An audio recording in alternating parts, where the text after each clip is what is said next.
ஐயா இருங்க ஐயா, நீங்க இப்படி சந்தோஷப்படுற அளவுக்கு ராத்திரி அங்க எதுவும் நடக்கல ஐயா.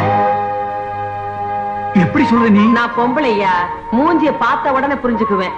அப்படி ஏதாவது நடந்திருந்தா நம்ம பொண்ணோட முகம் அப்படியே தாமரை புஷ்பம் மலர்ந்த மாதிரி ஜிகு ஜிகு ஜிகு ஜிகுன்னு மலர்ந்திருக்காது. அது வெந்து நொந்து போய்கிட்டு இருக்குது. மாப்பிள குங்குமம் எல்லாம். குங்குமம்? உங்க பேத்தி என்னைக்கு குங்குமம் வச்சு நீங்க பாத்தீங்க? அது எப்போ அந்த ஒற்றை போட்டு தானே வைக்க. உதட்டு சாயம் நான் வேணா வச்சுக்காம கேட்டா